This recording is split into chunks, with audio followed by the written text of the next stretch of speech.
আগরতলায় বাংলাদেশের সহকারী হাই কমিশনে হামলার ঘটনায় ৩ পুলিশ কর্মকর্তাকে বরখাস্ত করেছে ত্রিপুরা রাজ্য সরকার। এছাড়া এ ঘটনায় অভিযুক্ত ৭ জনকে আটক করা হয়েছে। হাই কমিশনে ভাঙচুরের ঘটনায় পুলিশের সহকারী কমান্ড র্যাঙ্ক পদমর্যাদার একজন কর্মকর্তাকে সরিয়ে দেওয়া হয়েছে।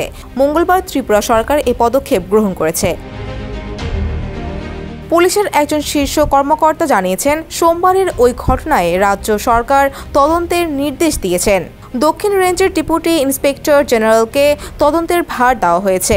বাংলাদেশের সহকারী হাই কমিশনে হামলা ও ভাঙচুরের ঘটনায় পুলিশের ৩ জন সাব ইন্সপেক্টরকে বরখাস্ত করা হয়েছে। তারা হলেন দিলু জামাতিয়া, দেবব্রত সিং এবং জয়নুল হাসান।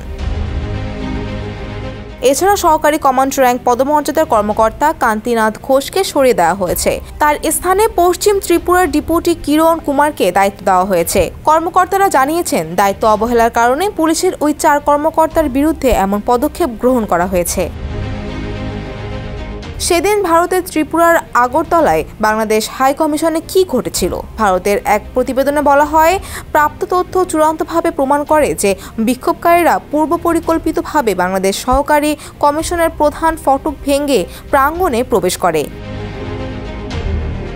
এ সময় স্থানীয় আইন প্রয়োগকারী সংস্থার সদস্যদের উপস্থিতিতে তারা পতাকার খুঁটি ভাঙচুর করে, বাংলাদেশের জাতীয় পতাকা অবমাননা করে এবং সহকারী হাই কমিশনের অভ্যন্তরের সম্পত্তিও ক্ষতিগ্রস্ত করে। মাঠের অলরাউন্ডার আমি, আর ঘরের all rounder Tilex. Tilex toilet cleaner, clean মানেই টাইলক্স। দুঃখের বিষয়, হাই কমিশন প্রাঙ্গণ রক্ষার দায়িত্বে থাকা স্থানীয় পুলিশ সদস্যরা শুরু থেকেই পরিস্থিতির নিয়ন্ত্রণে সক্রিয় ভূমিকা রাখেনি। সহকারী হাই কমিশনের সব সদস্য নিরাপত্তাহীনতায় ভুগছেন।